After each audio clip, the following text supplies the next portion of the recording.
A él sea la gloria por siempre y para siempre. Mi nombre es Jody González Lara. Un placer enorme poder dirigirme a ustedes una vez más para compartirles acerca de nuestra común fe bíblica, para que podamos aprender mucho más, para que podamos interiorizar mucho más las escrituras y extraer de ella toda la información suficiente para hacernos mucho más aptos delante de la presencia del Todopoderoso. Y nos ocupa en esta oportunidad acercarnos precisamente a las palabras que encontramos en el libro de Números, Bamidbar, capítulo 10, versículo 33 en adelante, donde estaremos apreciando cómo una vez más el relato bíblico emplea la figura del Israel bíblico para impartirnos a nosotros una importante información, reitero, porque va a ser una vez más el componente aplicativo e interpretativo para hacernos a nosotros comprender cuán necesario es detectar en nosotros los pecados o las transgresiones que retardan las bendiciones. Y de eso vamos a estar conversando, como el ejemplo del Israel bíblico viene a nuestras vidas, a la vida del lector de las Escrituras, para darnos a nosotros a entender cómo el Todopoderoso nos impulsa a que entendamos, comprendamos e identifiquemos que existen pecados que retardan las bendiciones a nuestras vidas. Esas bendiciones que ya han sido decretadas, esas bendiciones que ya han sido prefijadas para que nosotros las disfrutemos, esas bendiciones que ya Él ha encomendado a que formen parte de nuestra existencia. Bueno, la noticia es que se pueden retardar si estamos en presencia de determinados pecados o si nuestra vida comienza a caminar de forma paralela al Israel bíblico que en tiempos descritos ahí en Números capítulo 10, versículo 33, y estamos en el contexto, todo lo que estudiamos en las escrituras, rápidamente nos vamos a percatar de que estamos hablando y en qué escenario de la narración de la situación de posterior a la salida de Egipto, ya en presencia del Altísimo, en el marco del monte Sinaí, todo lo que representó para Israel, para el Israel bíblico. Bueno, ahí vamos a aprender, vamos a darnos cuenta que si estamos en la sintonía que vivió el Israel, que experimentó esa salida apresurada del Sinaí, tipificando claramente la salida apresurada de la presencia del Eterno, la salida apresurada de la mayor experiencia de impacto sobrenatural masivo que tuvo el Israel bíblico en ese momento. Bueno, si estamos en esa misma sintonía, entonces vamos a tener que mirar por lo que ellos pasaron para nosotros no solo no replicar sus errores, sino también para detectarlos a tiempo y poder apartarnos de ellos lo más rápido posible, porque mientras estén presentes esas transgresiones, nuestras bendiciones van a estar retenidas, no van a ser una realidad en nuestras vidas. Número capítulo 10, versículo 33 nos pone en contexto precisamente este escenario. Dice el texto: así partieron del monte de Yahweh, camino de 3 días, y el arca del pacto de Yahweh fue delante de ellos, camino de 3 días, buscándoles lugar de descanso. Bendito sea el Todopoderoso. Aparentemente es una narración que queda como parte de ese escenario descriptivo de lo que ocurrió después del evento del Sinaí. Pero cuando profundizamos el texto nos damos cuenta de que ahí aparecen las primeras señales de cómo salió el pueblo tras esa revelación masiva, tras esa demostración de la gloria y del poder de Yahweh delante de todo el pueblo en el Sinaí. ¿Cómo salieron? ¿En qué estado salieron?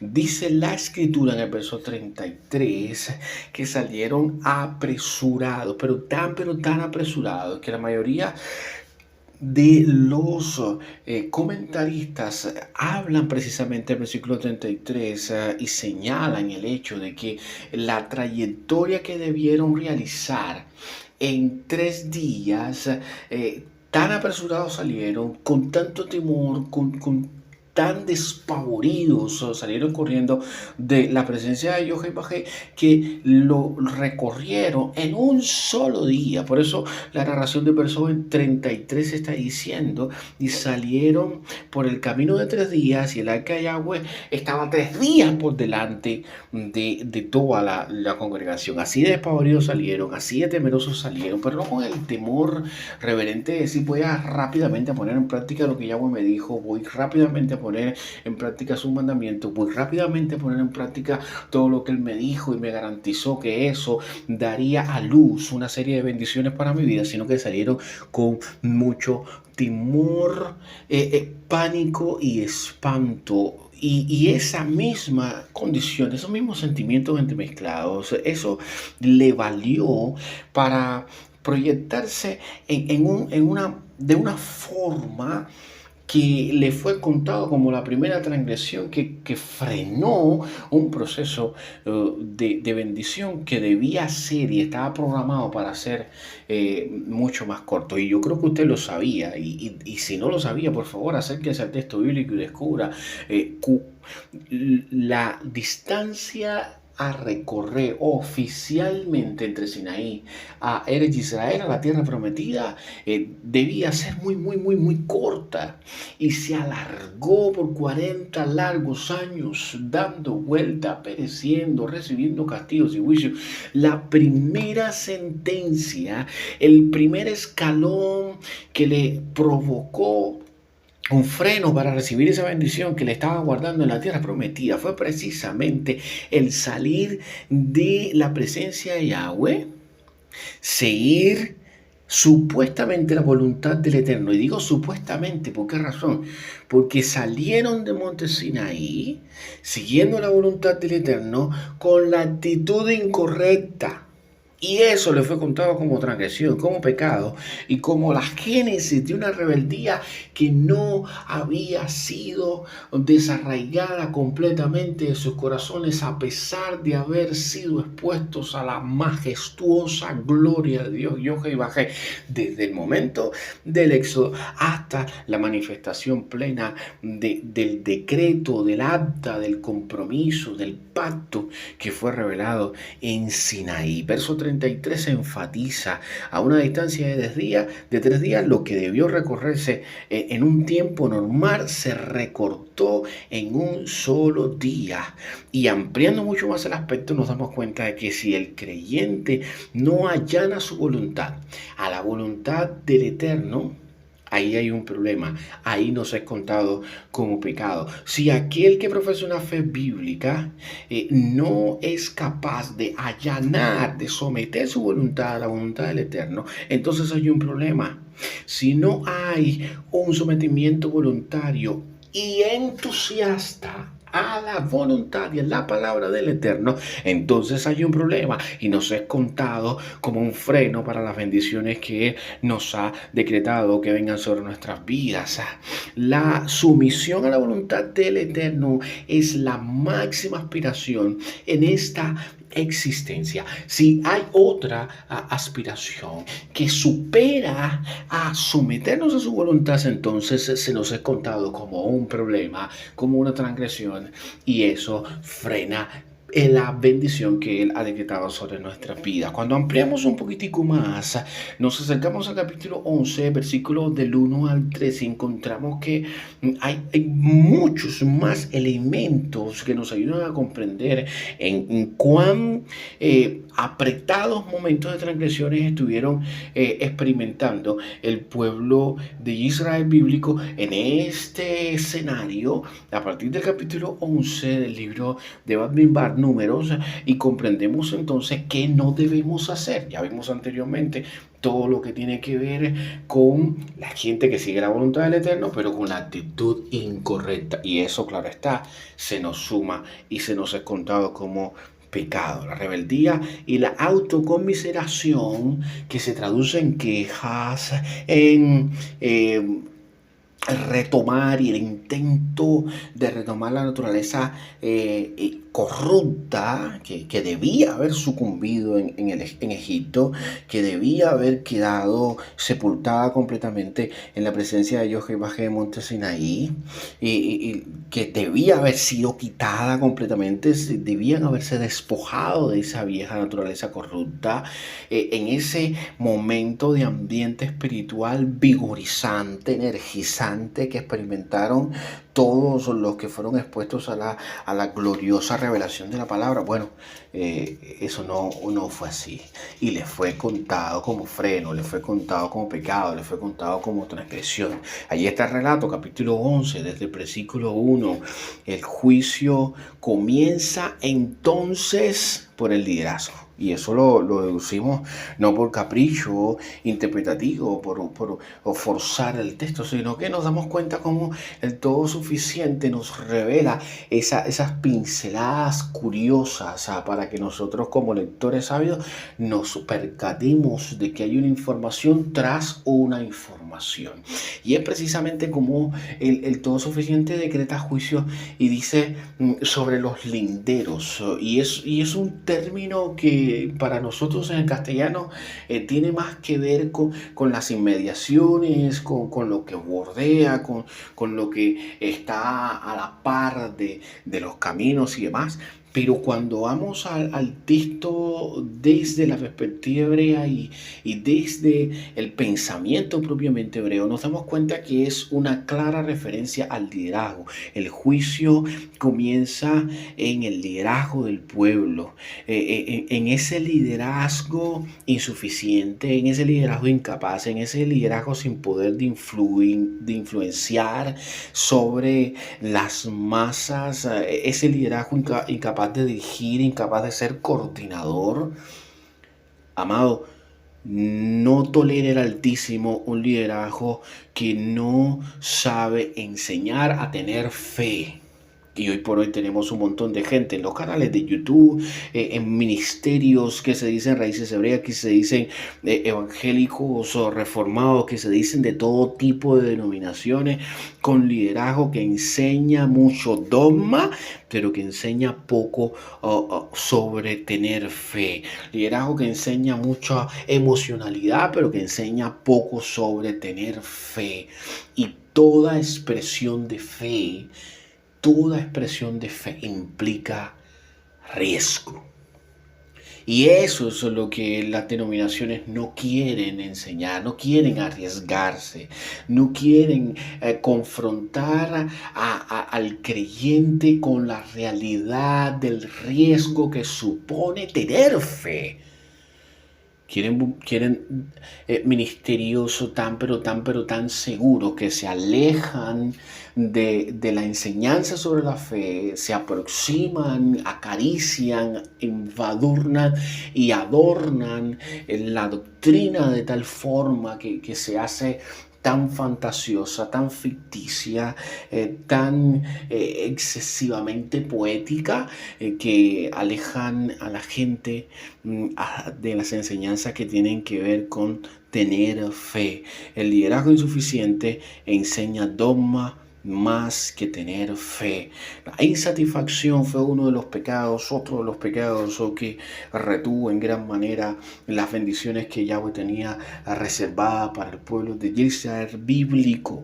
Insuficiencia e insatisfacción con lo provisto por Jehová. Les dio maná, no quisieron más maná, decían que era insuficiente, ahora empezaron a solicitar carne. Es la insatisfacción uno de los pecados más grandes que puede expresar el ser humano, porque por donde lo miremos, Jehová está bendiciéndonos con algo, ya sea salud, seguridad, protección, bienestar familiar, con un pedazo de pan, con un poco de agua.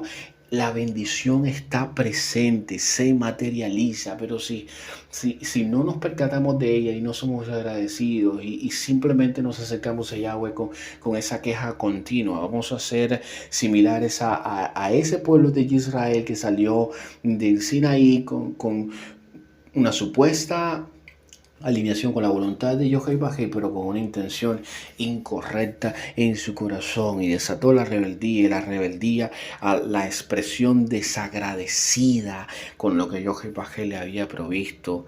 La chusma entonces, sin fe, desorientada, con pánico enorme a los riesgos, se ve emancipada, cobra liderazgo negativo, comienza a influenciar sobre los débiles para retomar viejas prácticas, viejas patrañas, viejas costumbres que debieron haber quedado en Egipto, pero comienza a desempolvar esa chusma que simplemente está canalizando el anhelo que deviene de la frustración y de la insatisfacción consigo mismo, más que con Yohei Bajei y con las promesas del Altísimo. Comienzan las quejas a multiplicarse, comienzan las peticiones y el constante requerimiento hacia el liderazgo establecido por Yohei Bajei, acusándole de insuficiente, de negligente. Ahí está el capítulo 11, versículos 4 al 10. Comienzan a posesionarse y ponen a prueba el todo suficiente, ponen a prueba al Altísimo. Aparece el Salmo 78, versículo 20, dándonos bien claro lo que ocurre cuando se desafía el plan del Eterno, cuando se pone a prueba el plan del Eterno. Medir si su poder es suficiente para satisfacer. Eso es lo que hacen los rebeldes. Esa estirpe de gente que tuvieron la osadía de acercarse a nuestro Mashiach y decirnos, haznos un truco y te creeremos. Haznos 2 o 3 milagritos, o ponte ahí a nuestra disposición y satisface tú nuestra curiosidad, nuestro morbo, nuestras demandas. Eso fue lo mismo que se fraguó por ese pueblo, por esa generación descrita en capítulo 11, versículo 4 al 10, número 11, 4 al 10. Eso fue lo que ocurrió allí, y a lo que hace referencia el salmista en el capítulo 78, versículo 20. Esto va de la mano con una especie de crisis de nostalgia por la condición irresponsable del esclavo. Y ahí está toda la remembranza con lo que vivieron en Misraín, en Egipto, y el repudio hacia el maná, el repudio hacia las codornices, el repudio a todo lo que venía de Yahweh, y la remembranza nostálgica continua de la cebolla de Egipto, lo que teníamos en el pasado. Esa tendencia desafortunada del ser que ha sido puesto en libertad, pero que no aprecia el valor y el estatus de su nueva condición y regresa al pasado mirándolo con nostalgia, recordando con agrado el mismo grillete que le supuso en el pasado motivo para lágrimas, para lloros y para súplicas. Bueno, ahora viene a ser el instrumento de nostalgia, el recuerdo de algo de admiración. Es el colmo de la hipocresía, es el colmo del deterioro moral, es el colmo de la condición de apego a la mediocridad y a la rebeldía. Ese es el colmo, amado. Es el colmo, y es algo que Yohei Bajei no pasa por alto. El Altísimo se puede expresar, y lo vemos en varias ocasiones en el relato bíblico, de forma que podríamos decir comprensiva, cuando por seducción el creyente cae y se ve enredado en alguna transgresión. Pero, si la intención es sumergirse en cuerpo entero en la inclinación maligna, eso encontramos en el texto bíblico, que es respondido por el Santo de los Santos con la mayor y total intolerancia. Se activa su ira y el fuego del Altísimo desciende. Ahí está. Para nuestra comprensión, por favor, tengámoslo presente. Hay pecados que retienen la bendición, que retardan procesos que han sido determinados para nuestras vidas. Si tu vida en este momento está transitando por alguna de estas etapas, por favor, atento. No sigas la voluntad con actitudes incorrectas. Acuérdate de que la rebeldía y la autoconmiseración, las quejas y todo lo que tiene que ver con no reconocer lo que el Santo de los Santos ha hecho con tu vida es un acto de transgresión que retarda las bendiciones. Recuerda, por favor, no puedes ser un creyente insatisfecho con lo que el Altísimo ha hecho con tu vida. No seas un liderazgo débil, carente de la capacidad para enseñar a tener fe, y por favor aléjate de ese liderazgo que no te enseña a tener fe. Por favor, no pongas a prueba al Altísimo y no caigas en crisis nostálgicas por la condición que vivías en el pasado. Solo así, las bendiciones no se tardarán y llegarán a tu vida en el momento determinado por Yohei Bajei para elevarte a una nueva condición. Que el Todopoderoso nos bendiga cada día más. A Él sea la gloria por siempre.